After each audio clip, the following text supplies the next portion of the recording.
will discuss about sentence. So what is sentence? বাক্য কাকে বলে? A sentence is a group of words that is complete in itself. বাক্য হচ্ছে একগুচ্ছ শব্দ যা পাশাপাশি বসে সম্পূর্ণ অর্থ প্রকাশ করে, typically containing a subject and predicate. আর বাক্যে কি থাকে? সাবজেক্ট এবং predicate, conveying a statement, question, exclamation or comment. আর আমরা জানি যে বাক্য বিভিন্ন রকম হতে পারে। স্টেটমেন্ট অর্থাৎ বিবৃতিমূলক বা নির্দেশমূলক, কোয়েশ্চেন প্রশ্নবোধক, এক্সক্লামেশন বিস্ময়সূচক, আর কমেন্ট মানে অর্থাৎ আদেশ, উপদেশ, অনুরোধ অর্থাৎ অনুজ্ঞাসূচক বাক্য। and consisting of main clause and sometimes one or more subordinate clause. আর বাক্যে কি থাকে? মেইন ক্লজ অর্থাৎ প্রিন্সিপাল ক্লজ, আর কিছু কিছু সময় সাবঅর্ডিনেট ক্লজও থাকতে পারে, এক বা তার বেশি সাবঅর্ডিনেট ক্লজও থাকতে পারে। তাহলে আগের ক্লাসেই আমরা পড়েছি যে মেইন ক্লজ অর্থাৎ প্রিন্সিপাল ক্লজ এবং সাবঅর্ডিনেট ক্লজ কাকে বলে, একবার দেখে নি। তাহলে প্রথমে সাবঅর্ডিনেট ক্লজ।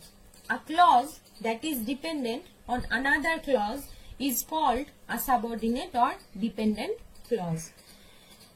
অর্থাৎ সাবঅর্ডিনেট আর ডিপেন্ডেন্ট ক্লজ যেটা অন্যের উপর নির্ভরশীল, যেটা একাই নিজের অর্থ প্রকাশ করতে পারে না, সেটাই হচ্ছে ডিপেন্ডেন্ট বা সাবঅর্ডিনেট ক্লজ। দেখো ডিপেন্ডেন্ট কথাটার মধ্যেই কিন্তু আমরা বুঝতে পারছি যে এই ক্লজটা অন্য কারোর উপর নির্ভরশীল।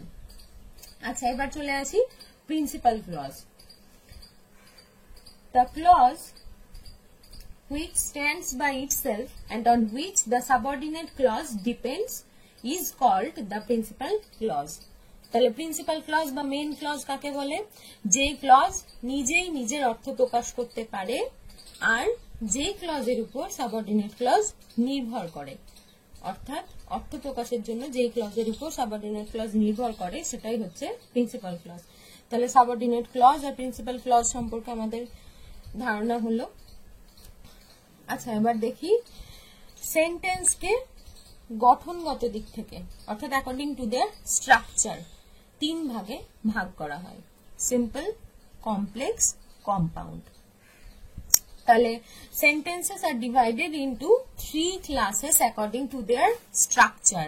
গঠনগত দিক থেকে সেন্টেন্সকে 3 ভাগে ভাগ করা হয়: সিম্পল অর্থাৎ সরল বাক্য, কমপ্লেক্স জটিল বাক্য, কম্পাউন্ড যৌগিক বাক্য। সব প্রথমে আমরা চলে আসি সিম্পল সেন্টেন্স। আচ্ছা, a simple sentence is one that contains only one subject and one finite verb. তাহলে সরল বাক্যে সিম্পল সেন্টেন্স অর্থাৎ সরল বাক্য। তো কি করে মনে রাখবো সিম্পল সেন্টেন্স কাকে বলে? সিম্পল সেন্টেন্সে একটা সাবজেক্ট এবং একটা ফাইনাইট ভার্ব থাকবে। যেমন একটা উদাহরণ দিয়ে আমরা দেখে নিই, তাহলে আমাদের ব্যাপারটা আরো ক্লিয়ার হয়ে যাবে। I came home yesterday. আচ্ছা, এখানে দেখো কি বলেছে, ওখানে যে contains only one subject। তাহলে এখানে সাবজেক্ট কোনটা? I, একটা মাত্র সাবজেক্ট। আচ্ছা, তারপর কি বলেছে? ওয়ান ফাইনাইট ভার্ব, একটা ফাইনাইট ভার্ব। এখানে কেম, এটা হচ্ছে finite verb.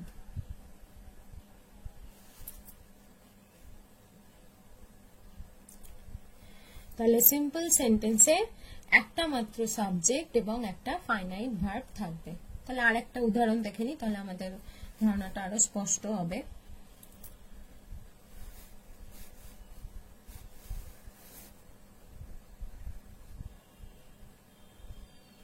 Ram plays football. দেখো এখানেও সাবজেক্ট একটা, ফাইনাইট ভার্ব একটা। তাহলে সিম্পল সেন্টেন্সে একটা মাত্র সাবজেক্ট এবং একটা ফাইনাইট ভার্ব থাকবে। আচ্ছা, এবার আমরা চলে আসি কমপ্লেক্স সেন্টেন্সে।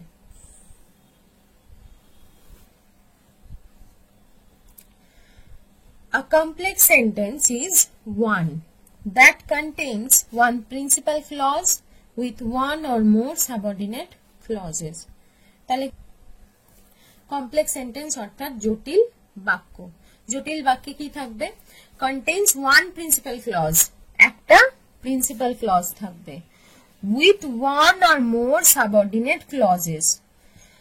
আর কি থাকবে তার সাথে? প্রিন্সিপাল ক্লজের সাথে কি থাকবে? একটা বা একের অধিক, এক বা একাধিক সাবঅর্ডিনেট ক্লজ থাকবে।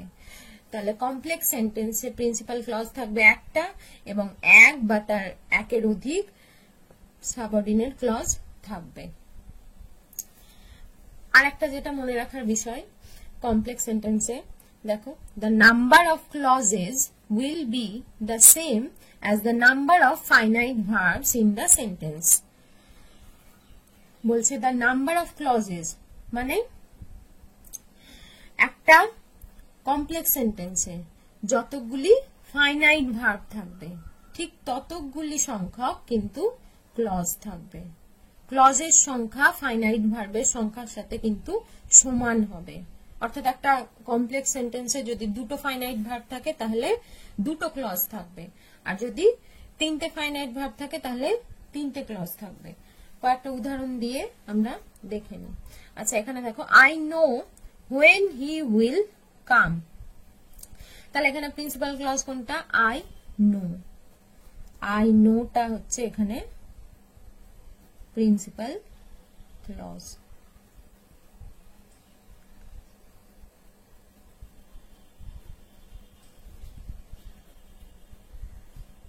আচ্ছা, তারপর when he will come।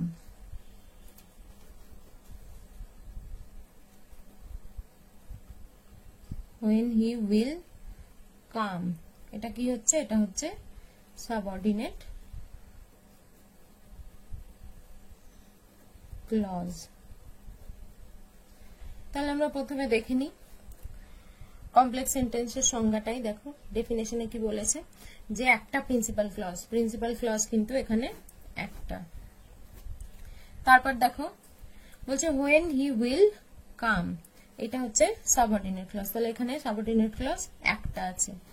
আর কি বলেছিলাম, যে ফাইনাইট ভার্ব যতগুলি থাকবে ক্লজও কিন্তু ঠিক ততগুলি হবে। এখানে নো একটা ফাইনাইট ভার্ব আর উইল কাম। তাহলে কটা ফাইনাইট ভার্ব পেলাম আমরা? দুটো। দুটো ফাইনাইট ভার্ব আর ক্লজও কিন্তু এখানে দুটো, একটা প্রিন্সিপাল ক্লজ, একটা সাবঅর্ডিনেট ক্লজ। আচ্ছা, আর একটা উদাহরণ দেখবো আমরা। যেহেতু আমার কাছে হোয়াইট বোর্ড নেই তাই আমি খাতাতেই বোঝাচ্ছি। As you are literate, you must help those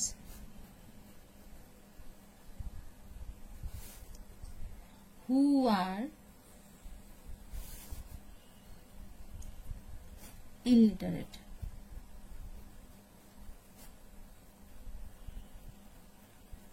তাহলে এখানে প্রথমে আমরা প্রিন্সিপাল ক্লজটা খুঁজে বার করি।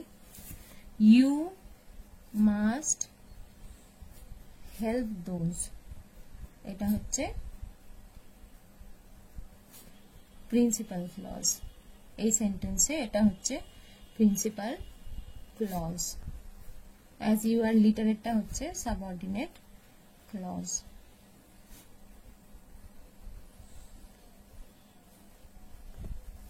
আচ্ছা, তারপর হু আর ইলিটারেট,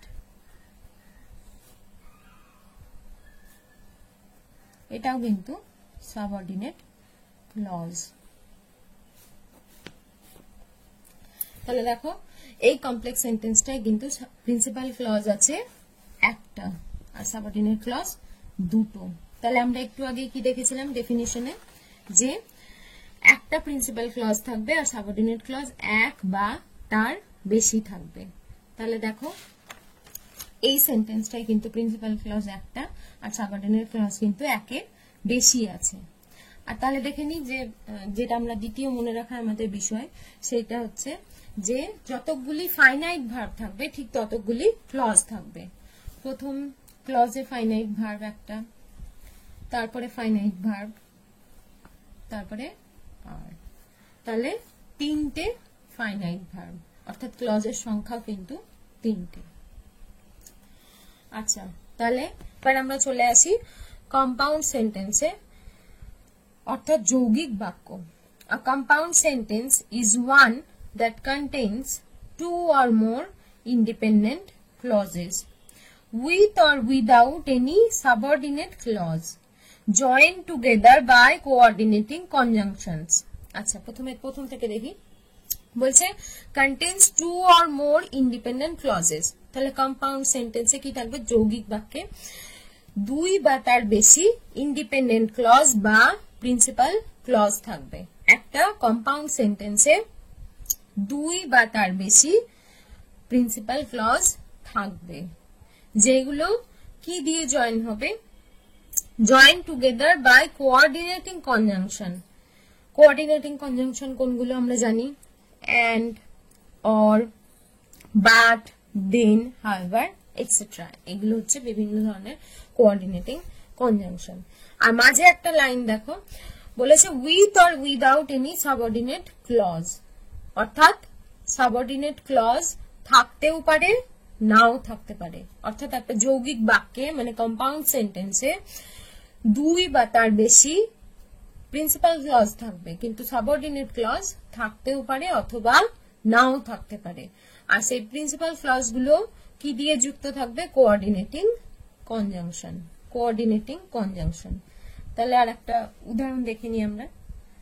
দেখো, he is poor but he is honest. তাহলে দেখো, হি ইজ পোর, এটা হচ্ছে একটা principal clause.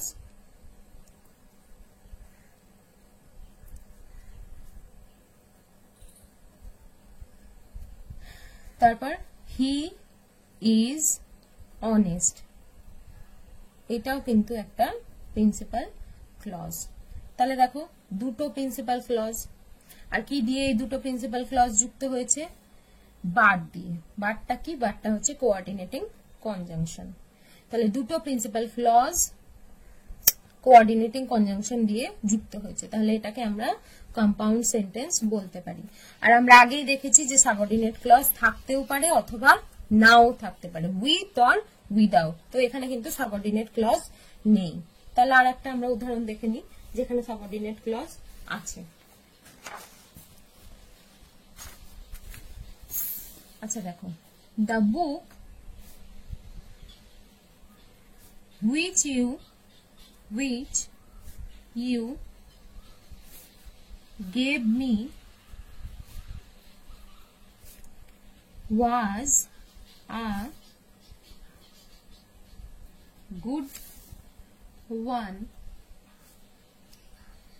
but I have lost it. তাহলে এখানে আমরা প্রথমে দেখি প্রিন্সিপাল ক্লজ কি কি আছে। তাহলে the book was a good one, এটা হচ্ছে একটা প্রিন্সিপাল ক্লজ। সরি,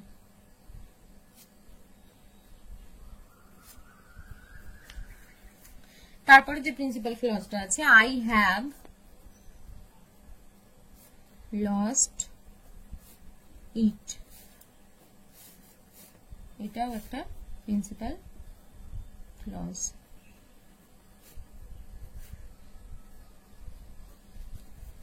আচ্ছা, তারপরে সাবঅর্ডিনেট ক্লজটা দেখি, which you gave me, এটা হচ্ছে সাবঅর্ডিনেট ক্লজ অর্থাৎ ডিপেন্ডেন্ট ক্লজ।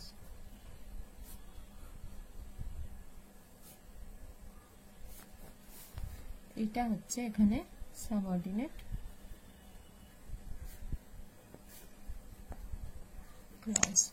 তাহলে দেখো দুটো প্রিন্সিপাল ক্লজ, একটা সাবঅর্ডিনেট ক্লজ এখানে আছে।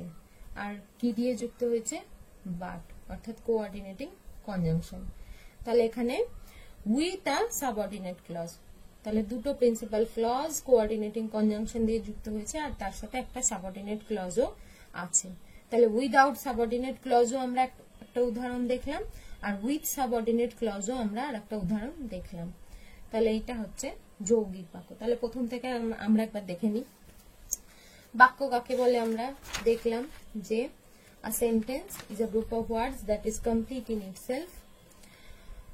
এবার বাক্যের ভাগ according to their structure। প্রথমে আমরা কি শিখলাম, সিম্পল সেন্টেন্স। সিম্পল সেন্টেন্সে কি থাকবে, একটা সাবজেক্ট, একটা ফাইনাইট ভার্ব। তারপর আমরা শিখলাম কমপ্লেক্স সেন্টেন্স। কমপ্লেক্স সেন্টেন্সে কি থাকবে, one principal clause with one or more subordinate clauses, অর্থাৎ জটিল বাক্যে একটা প্রিন্সিপাল ক্লজ আর এক বা তার বেশি সাবঅর্ডিনেট ক্লজ।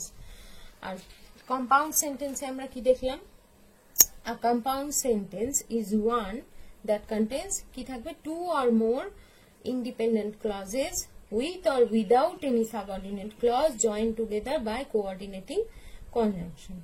আর একটা জিনিস যেটা বলা হয়নি সেটা হচ্ছে কম্পাউন্ড সেন্টেন্সের ক্ষেত্রেও কিন্তু এই নিয়মটা আমাদের মনে রাখতে হবে যে কম্পাউন্ড সেন্টেন্সেও কিন্তু যতগুলি ফাইনাইট ভার্ব থাকবে ঠিক ততগুলি ক্লজ হবে, ঠিক যেমন আমরা কমপ্লেক্স সেন্টেন্সে দেখেছিলাম।